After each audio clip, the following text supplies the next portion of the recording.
Hey everybody, we're looking a little bit different today because I have my friend Adam and I'm speaking first. David is not here tonight. That's all right. He will be back. But it's going to be Adam and I, and we're joined by Chris King tonight. Very excited to have you. How's it going? I mean, we know, but how is it going? Actually, it's going pretty good. Just keeping busy working on cars, trying to keep the family fleet up and running, and trying to get that race car ready to go.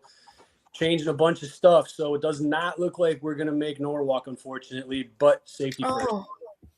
Okay, sure. So that was totally going to be my next question. We heard that you were going to Norwalk, kind of had you to tee that up. So missing out on Norwalk, but I did see for the year you guys are projecting for about like 5 or 6 races. You guys were looking at Indy and some others. So when is the next time we might be able to see you? So right now the schedule is kind of up in the air. Me and the crew chief had some heart-to-heart conversations. The car's making a ton of power. And if you guys saw the Joliet race, we had a hard time keeping the front end on the ground. It was doing wheelies and it looked badass and it was hauling. But as a safety standpoint, you can't drive those things when the front end is off the ground. And if it started knocking holes out with the front end in the air, it's just a recipe for disaster.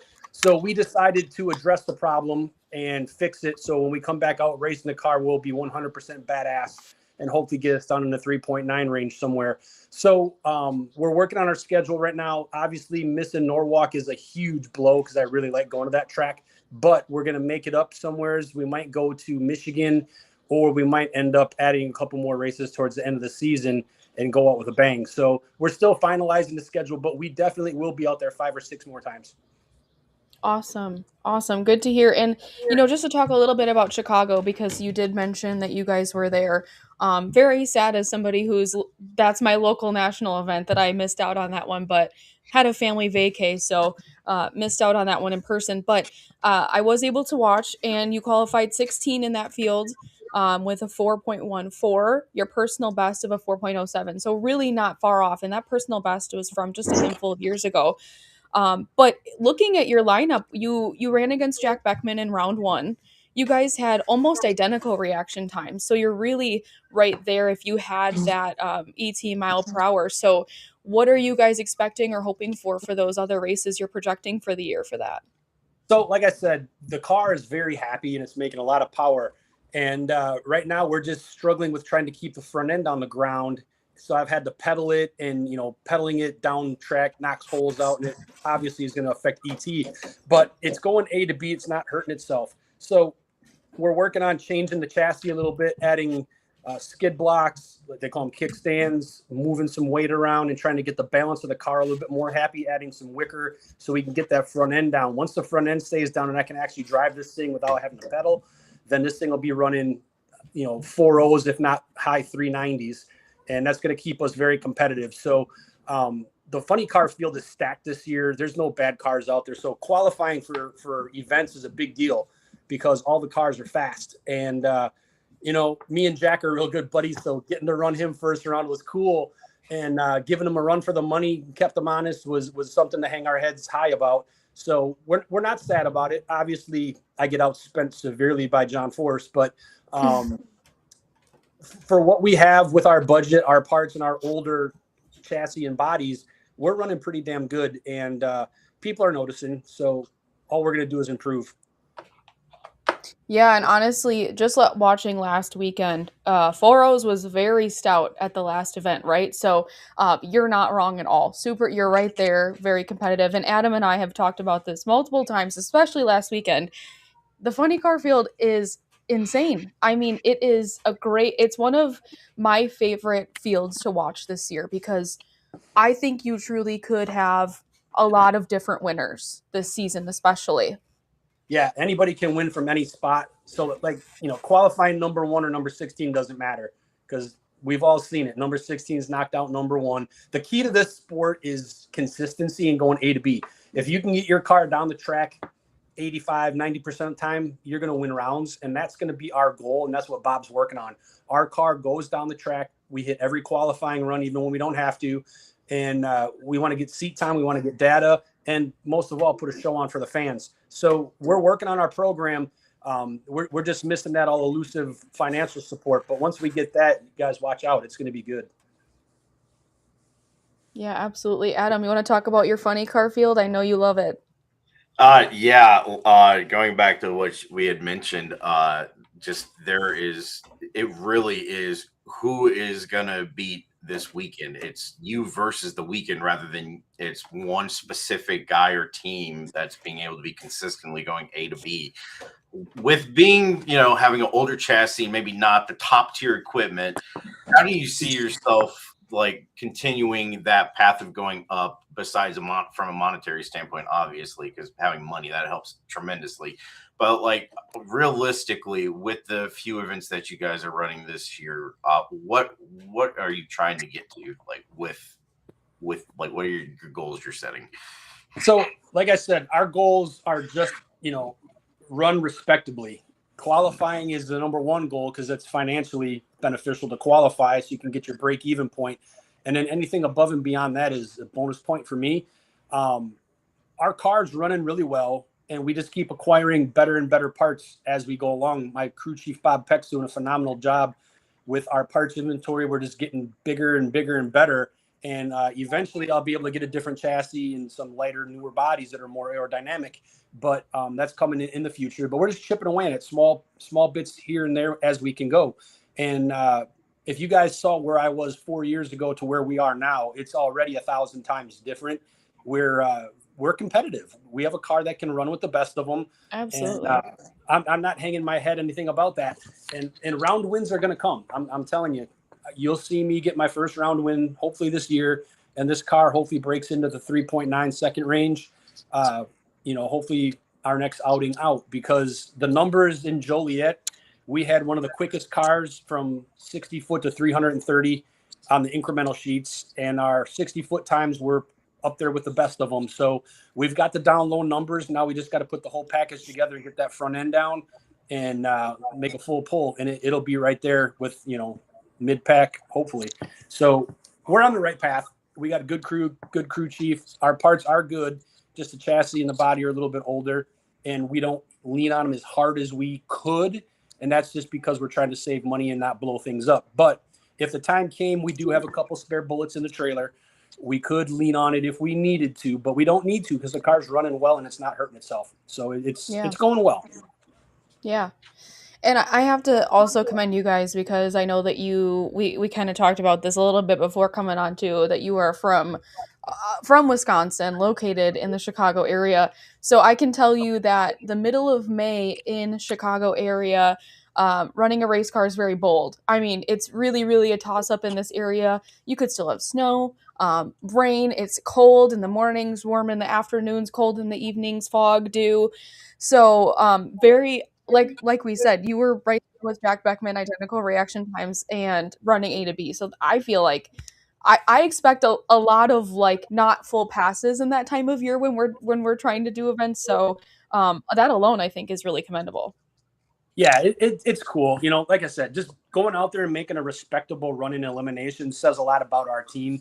So, we were there. If Jack made a mistake, we would have beat him. But they were perfect, and congrats to him. He outran me. And that's what we expected them to do. But if they stumbled, we have to be there, and that's our goal. Be there for the mistakes and capitalize on them. And I just got to add, I did beat Jack by a couple hundredths on the tree. I think I was the 080 to his 86, so I got him. You guys were almost identical. I looked up the results before you came on because I knew you were right there. So, and you might, you probably did get him if I would have wrote it down. But I wrote down your ET instead. Yeah, no, that's just a little, Jag and Jack a little bit. Like I said, me and him are good buds, and it's all great. And he's been real supportive of us, and it's cool. It's cool having guys like that in your corner cheering you on. I guess from an outsider's perspective, somewhat that I have, being from the world of oval racing and stock cars, with the reaction time, how much does that bug you when you just don't hit it right on the money? As a driver, it's your job to leave on time, and any amount of time that you give up on a tree is time that you could have made up, or that could have made the difference in the race. So right. You strive to have a good reaction time, and good reaction times in nitro cars is not easy. So running, 40s, 50s, 60s is stellar. That's really good. Guys like Justin Ashley just kill it consistently. But, if you can get a 60, 70 light, that's pretty good. An 80 is respectable. Anything triple digits, that's when I'm like, damn it, I missed it. I get a little bit mad at myself, and I try to do better next time. But there's guys out there that they average over 100 lights, and it is what it is. But if you want to win races, you can't be cutting 100 or worse lights. You got to do better. So there's a lot of pressure on a driver, and staging them. If you don't stage it right, you're not going to get a good reaction time. So there's a lot on your plate staging the car. If you go in shallow, you go in deep. You take a big chunk of the bulb, and that affects your 60-foot time and your reaction time. So it might look good on paper, but you could have screwed up some ET. So there's a lot that goes into staging and leaving. It's a lot of pressure. And I just want to bounce off of that again. We keep talking about how you guys are kind of right around the corner, right on the cusp of a round win, and bringing that ET down into the 90s. Just to reference back maybe to that run with Jack again. We watched last weekend, just for an example, Tony Stewart completely go over triple digits on a random reaction time, ended up losing his round.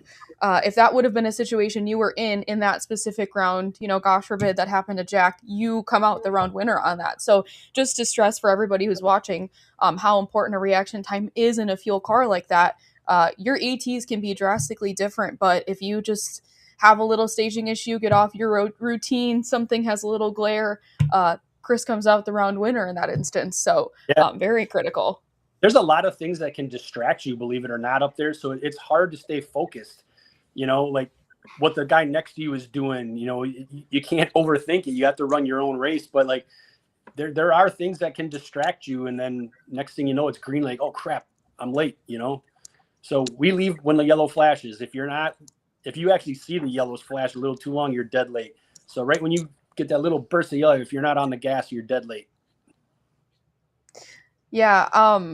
Well, just to call it back to Wisconsin, because we have to, we can't just gloss over it again. I'm from Wisconsin, of course, as well. And I think I saw online, you're from the Racine area. Yep. I'm born and raised in Racine, lived there until I was 32, 33. And then ended up moving down to Chicago for the job in the fire department. But born and raised my whole life. I spend a lot of time in Wisconsin still. My family and most of my friends are all still up there. We go on vacation to our family's vacation property up in northern Wisconsin in St. Germain. And I'm up there all the time. Like I said earlier, I go to Slinger. We try to watch the Slinger Nats. I grew up going to Corners, grew up going to Great Lakes. A lot of cool stuff. I was just about to say that. I was just about to ask you about Great Lakes, because it's funny that you're like, there's a lot of distractions. My home track is Great Lakes, and I just started racing a super comp dragster in the last couple of years. And I remember watching people at Great Lakes, especially during those jet car nationals. And even when we had Nitro funny cars and dragsters still coming there when I was a kid, right? And thinking there's so many photographers right past that starting line, 300 feet or so. And I'm always thinking to myself, how do you not look at that as a driver? How do you not? And that is genuinely one of the distractions, that if you let your mind wander just a little too much, all of a sudden you're looking at a photographer on the wall, or you're looking down at the scoreboard and you're like, oh, I should probably lock in. So I can only imagine at a national level what that is like for you as a driver. Yeah, there's a lot going on out there, but who can't remember the good old days of Broadway Bob? Sunday, Oh, Great Lakes. yeah, Was Labor Day, Memorial Day, 4th of July, the big jet cars. Broadway Bob would sit on the front end of the green Mamba jet car. absolutely. And Yeah. he'd ride when he's torching combines and burning school buses. I mean, they used to do all kinds of crazy stuff back in the day out there. Oh, yeah. I was just out there like 2 weeks ago. We stopped out there and checked a few things out there, just bracket racing. But yeah, we go out there once in a while. I was there last Thursday. This is where I got my amazing, incredible tail line from. My brother races. He does the dragon drives, and they started hosting one of the 6 summer days there, and it's a hit. I mean, that place was jam packed. It kind of felt like the good old days that you're talking about when I went there. Fun fact: when we used to have the robotic thing that would pick up the cars and blow the fire. I would hide behind the grandstands. It scared the crap out of me as a child. I would hide. I was like, nope, go run into my dad's trailer or something you could keep me the furthest away from that. Yeah, that thing was cool. Pick up cars and rip them up and blow fire. God, I remember that from my childhood. God, that's insane. I kind of had forgotten that was the lure.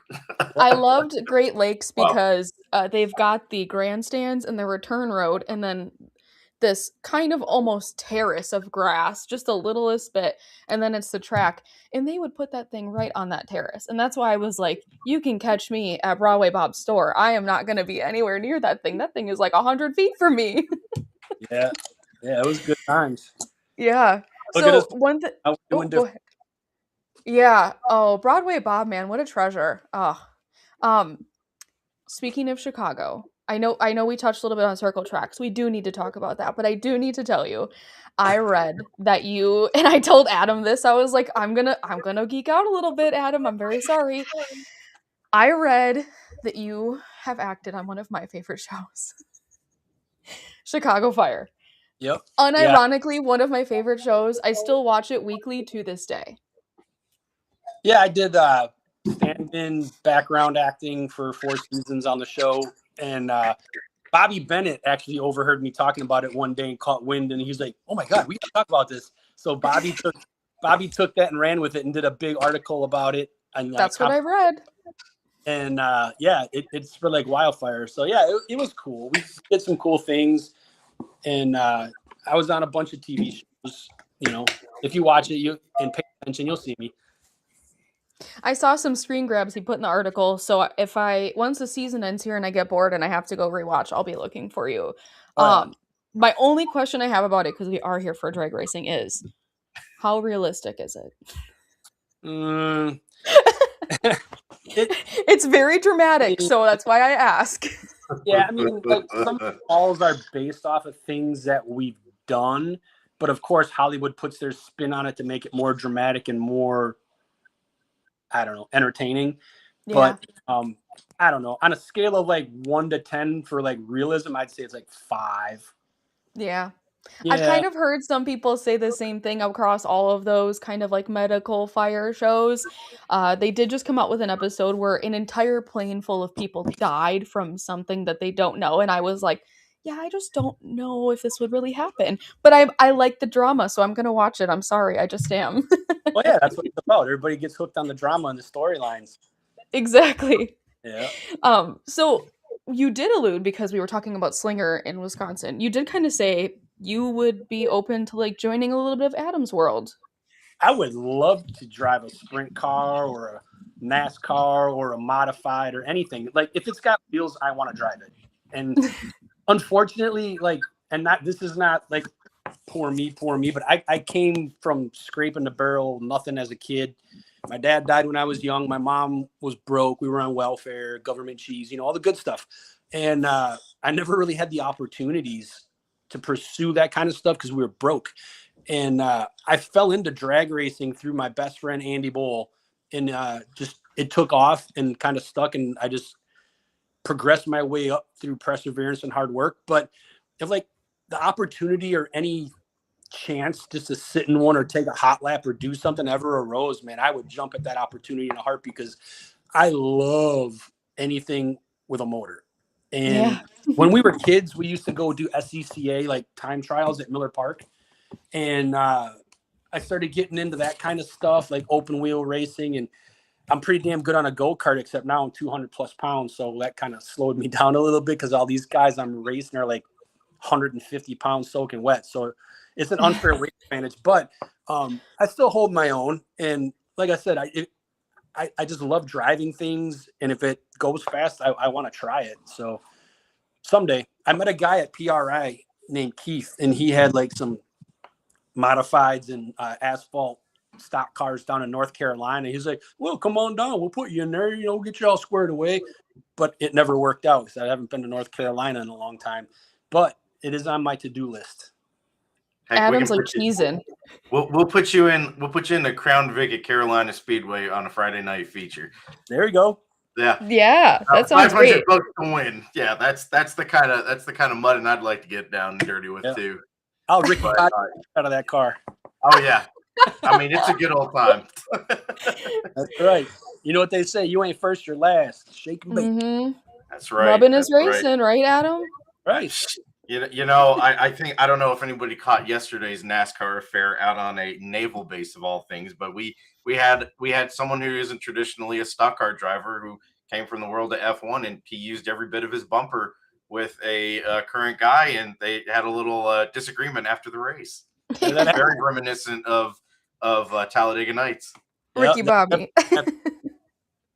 Yeah, no, it's cool. Like me and my brother are going to Slinger in July, and Eagle River Speedway is a little dirt track that I go to on Tuesday nights when I'm up north, and that's it's fun. It's just locals having a good old time, but it looks like it'd be fun.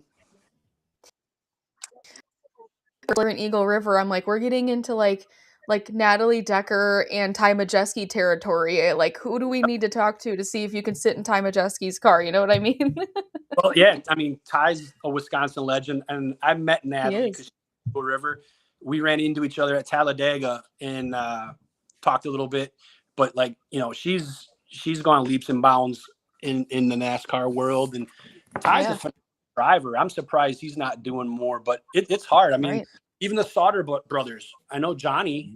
We did some things together at the Milwaukee Admirals game, and I got to meet Johnny Sauter and Sam Mayer, Nolan Siegel from IndyCar, and who else was there? I'm drawing a blank. He's another big NASCAR guy from Wisconsin, Madison area.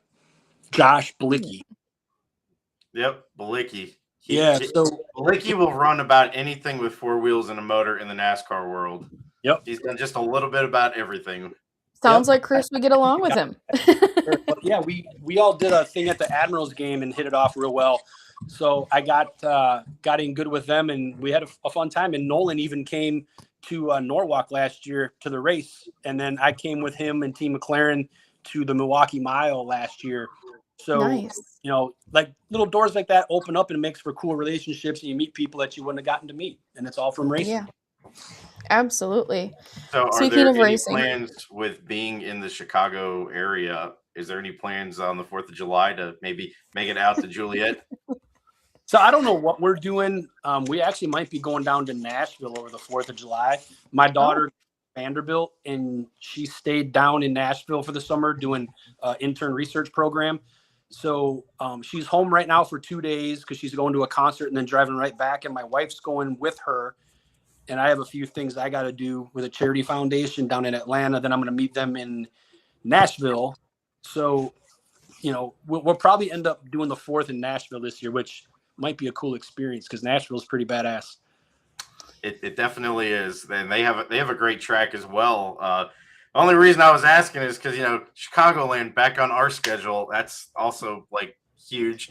And I'm trying to go. I'm trying to get out there. Could have been a great hangout with all of us. I'm trying to go too, but I don't know if my schedule is going to permit me. It still might be a cool hangout. I don't know what we're doing yet. Like my schedule is like a wing and a prayer. I don't know what I'm doing till the day I'm doing it. And right. I know they're doing first responder packages and discounts and big things, especially because it's the 250th for the United States. And, it's a big draw. So, like, they're discounted first responder tickets trying to get a bunch of people out there, which is cool. Yeah. Definitely. And if I don't see you there, because of course, if you end up going, like, we would love to be able to connect with you. It's not a problem for us here. But if we don't see you there, I also read in this article when I was kind of geeking out about Chicago Fire that you were projecting to maybe, if the funding was there, do some IHRA races. What Yeah, is that looking like? I was really hoping to partake in the Triple Crown $1,000,000 series, but with the car being a little sketchy, we decided to sit that one out, which sucks because I can run with those guys for sure. Yeah, right. So we're eyeballing maybe doing a Michigan race or another one of the Ohio races in the IHRA just to give it a try. And it would be, I don't want to say it'd be a good chance to make some money, but it is. And that's what we need. Absolutely. So if we can go there and make a couple dollars, improve our program, buy some parts, then it's worth going. And, just kind of sample the water a little bit, because maybe that's a series that would benefit my team better. So Right. it's not out of the question. We're talking about it, but I mean, between NHRA and all that stuff, it's hard, man. So we're just trying to figure out our course. Yeah. I haven't gone to IHRA myself as a competitor or for like ATYL, of course, but I am projecting to be at the Milan event on the 9th through the 11th of July. So something we're also, openly interested to with especially the Triple Crown, watching it last weekend, you are hitting the nail on the head. You are absolutely competitive with those guys and girls. Oh yeah. Absolutely. I actually thought there'd be a couple more heavy hitters going. I mean, Paul Lee came and obviously won, but I thought a couple other teams would have showed up just because of the big money on the line. But it is what it is. I understand people have commitments and priorities and things like that, but now we got to wait and see if Paul can do it again. Yeah, And it's interesting. Yeah, and it was interesting because Yeah. they've got the double event now because the rain out, right? So they're running both in one weekend. So does that pique any interest for you? I know, technically it's not a part of the million because missing the first, but having a weekend where having a double header, essentially, for lack of a better term, would that be something that interests you guys? It does. Our biggest problem is like crew availability and my crew chief's availability, because he works full time for DSR. He runs their machine shop and parts department.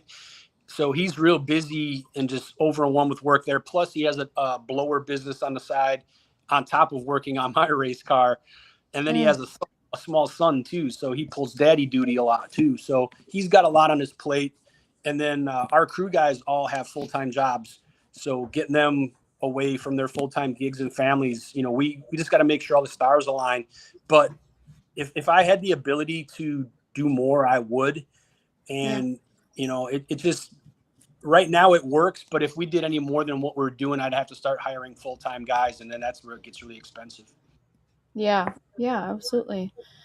Well, Chris, I really enjoyed our talk. Thank you for joining us. We're obviously hoping to see you in multiple places in Wisconsin, in Chicagoland, in Michigan. So feel free maybe even to make a trip down to Charlotte and run a Crown Vic. I'll go anywhere. If there's an opportunity to do something cool, I'm in. My wife gets angry about it, but like, I can't say no. Yeah. Why would you? Why would you, right? Yeah. I mean, you only live once, and how many people get the opportunity to do what we're doing? It's one of those things where, like, sometimes it's a lot, but when you look back on it, it's pretty damn cool. And not many people get to do this. And I just want to take advantage of every opportunity I can. And, it's like the old saying, you ever seen that movie, We Are the Millers? No regrets.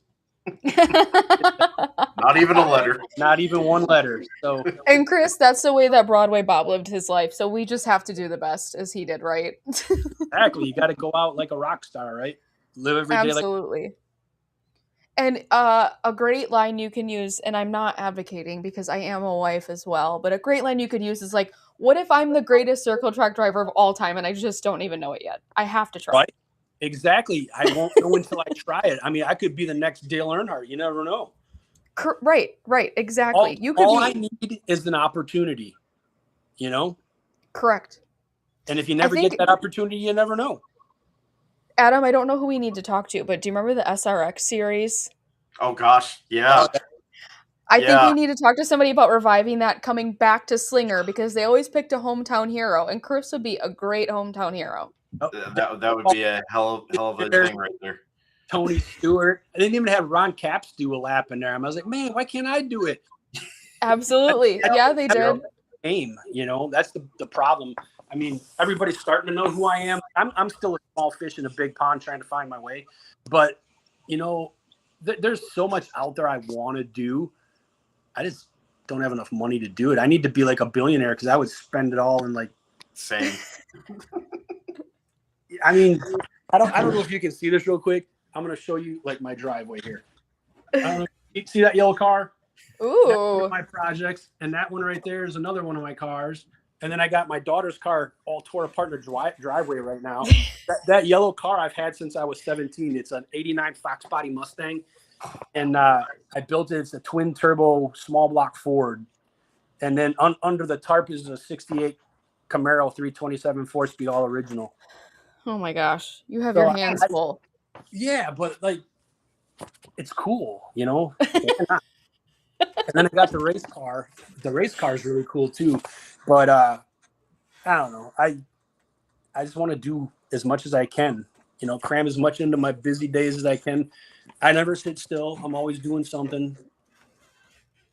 Yeah. Well, I appreciate you sitting still with us for a little bit here.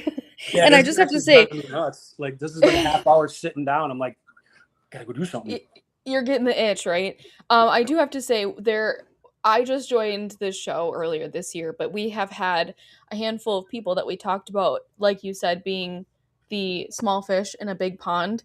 And a lot of those people have become big fish in that funny car class because it is possible. So you have a really, really great attitude, first of all, I just want to say, and you might feel that way, but I don't think you're going to have to feel that way for very much longer. It's a very good. I hope not. I would like to spend that OPM, if you know what that is. Other people's money. So if we can land a big sponsor. Oh, that reminds me. I just started working with Brandon Bernstein on the sponsorship aspect of it. So Brandon's trying to help me find some sponsorship money and grow our program, which is really cool because Brandon's been in the sport for a long time and has a lot of connections. So that's promising. We just moved into a new shop in Indy. So we got a big, bad new shop renting from Larry Dixon. So everything's inside now, the semi, the car, and it's on the up and up. So we are definitely making strides in the right direction. And, you know, I'm just waiting for that call from Richard Childress or, you know, one of the big guys and say, hey, you know, why don't you come drive one of our cars? That's right. That's right. Put him in, Richard. Well, even Zach Brown, McLaren, you know, I would love to drive an open wheel car too. I'm a little big, but hey, Zach's got some connections. I think Road America, Chris. Come back. They just had it this last weekend. It was pretty cool. They did. I did not go again. Yeah, we gotta get to it, but we didn't go this year either. I was busy, but yeah, I mean, I'm trying to put the bug in Zach Brown's ear about McLaren getting into drag racing. I think that'd be pretty cool to have a papaya and black car out there. That would go hard. On a funny car body would be crazy in a good way, like a good way. I do have a concept already drawn up. I've been showing it to him, so we'll see. Well, Chris, we are looking forward to it. I'm looking forward to hopefully running into you in the local areas. Looking forward to seeing you on track. We will be watching, so please keep us updated. We're happy to keep everybody on our pages updated about it as well. So I really appreciate you for joining us. Thank you for coming on and sharing the good word of funny car racing. And I hope to see you soon. You let us know schedule changes so we can watch out for you when you have them. Yeah, once we finalize everything, we'll post it on the socials and get everything ready to go. And you know, don't forget to support another Wisconsin company, Competition Products and Howard's Cams, based out of Oshkosh. They got a new owner, and we're going to be doing some different things. He's very, very into the funny car.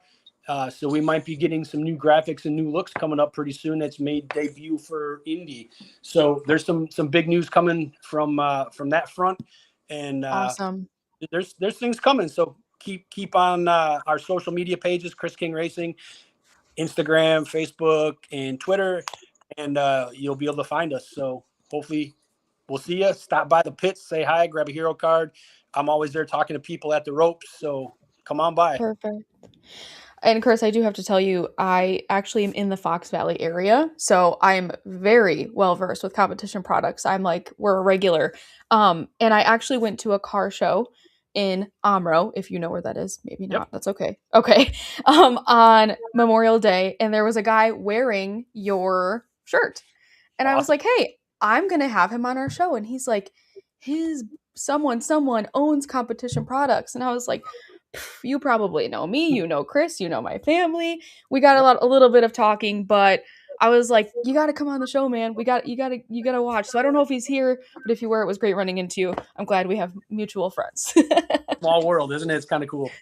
It's so cool. So we're going to sign off here for tonight, but thank you, Chris.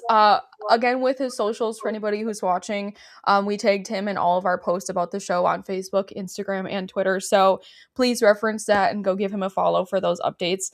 Otherwise, Adam, do you have anything for us? Hey, man, yeah, good luck to you. Keep chasing it. I know I want to chase to try to get into something with 4 wheels and a motor and get rolling, maybe get dirty. Who knows? Drag racing might have a future with me. I don't know. We'll see what happens. I love it. I feel like I've really gone headfirst into this deep end of, learning the points A to B rather than going in circles for 250 laps. So, I mean, hey, I'm fully involved with it. I love it. Love it. Love it.